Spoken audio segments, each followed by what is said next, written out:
en 2018. On avait plus de la moitié de nos projets, donc à peu près 55%, qui étaient en retard, ce qui pouvait avoir des impacts sur les gains qu'on devait faire, donc des gains de productivité qui n'étaient pas faits dans les temps. Ça pouvait avoir des impacts en termes de conformité, par exemple qualité ou réglementaire. Je dirais qu'elle s'est faite en 2 temps. On a tout d'abord eu des formations au niveau de l'encadrement, donc certains membres du comité de direction, l'encadrement de l'ingénierie, la direction technique, l'industrialisation, l'entreprise excellence. Là, c'était des formations aux bases finalement de la méthode, les enjeux, les principes, quels sont les intérêts qu'on pouvait en ressortir. Une deuxième formation plus technique pour les chefs de projet, pour l'ingénierie, sur l'utilisation notamment de l'outil ProChain, donc le module qui est associé à MS Project. Donc là, qui visait à ce que nos chefs de projet soient opérationnels sur l'utilisation de l'outil. Donc ça a été une première partie de l'implémentation. Et la deuxième partie, c'était comment on fait pour l'internaliser. L'idée, c'était que nous, on soit aussi rapidement autonomes sur l'utilisation de cette méthodologie. Et donc, on a lancé un projet de déploiement de la chaîne critique qui est passé par la formation de référents chaîne critique. Et l'objectif, c'était à la fois de monter en compétences en interne, ce qui nous permettait d'accompagner des chefs de projet sur la construction de leur planning, sur la mise à jour, etc.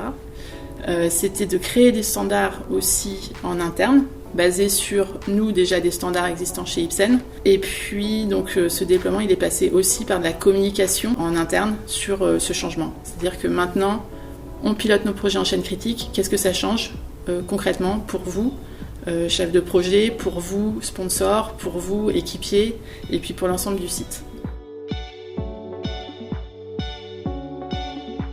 Alors la mascotte, elle est là pour rendre des choses qui habituellement ne sont pas visibles, pour les rendre visibles. Qu'est-ce qu'on veut rendre visible ? On veut rendre visible finalement l'avancement du projet et quelle étape est critique. Et ce qui permet d'identifier facilement l'acteur qui est responsable de cette tâche pour pouvoir le protéger, lui donner les ressources dont il a besoin pour qu'il avance le plus vite possible sur sa tâche. Donc si on prend vraiment l'image de la course de relais, la mascotte, c'est ça, c'est ce relais, c'est ce qui passe d'acteur en acteur et qui nous permet d'identifier immédiatement où en est le projet et quelle est l'étape sur la chaîne critique. On a choisi sur le site comme mascotte un panda. Pourquoi ? Parce que c'est une espèce protégée et justement on voulait apporter cette notion de j'ai la mascotte, je suis protégée pour avancer sur mon projet. Mon rôle, il a été d'accompagner justement le déploiement de la méthode sur le site en transposant finalement les standards tels qu'ils nous ont été enseignés sous forme de standards opérationnels sur le site, en communiquant aussi sur les impacts que ça pouvait avoir et en essayant de fédérer finalement le site. Donc le rôle était également justement de pouvoir supporter les opérationnels, donc les chefs de projet, les équipiers projet, dans l'utilisation de cette nouvelle méthode. Alors la Fever Chart, c'est un indicateur qui est très très visuel, qui permet de voir immédiatement si on doit s'alerter ou pas. Contrairement à un indicateur classique d'avancement d'un projet, où on a du mal à savoir si il faut s'alerter ou pas. Ça permet au chef de projet de bien communiquer à son équipe sur justement où on en est et est-ce qu'il y a des actions à prendre ou pas. Ça permet au chef de projet de communiquer facilement à son sponsor aussi pour savoir s'il y a des situations à débloquer, des arbitrages à faire. Donc c'est vraiment un outil qui est simple et qui permet un pilotage efficace. Aussi bien au niveau du projet lui-même que du portefeuille projet, où là, ça permet vraiment d'avoir la vision globale sur l'ensemble du portefeuille projet site, des projets qui potentiellement sont à risque ou pas en termes de délai.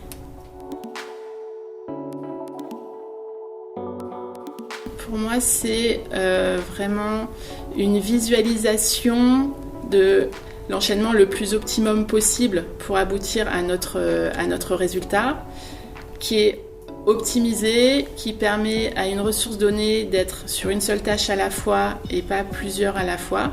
C'est assez réaliste en termes de planification. C'est une méthode qui permet, de vraiment optimiser l'enchaînement des tâches entre les acteurs, qui permet une préparation du chantier très rigoureuse en amont et un pilotage aussi efficace. Alors on a eu des très bons résultats.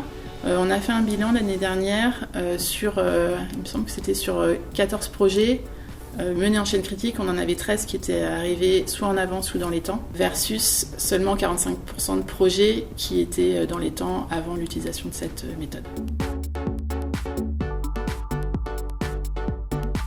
Alors c'est une méthode qui est très structurée et très structurante. Donc le gain, c'est que ça pousse d'aller encore plus loin finalement dans nos standards, dans nos façons de faire, vraiment standardiser les choses.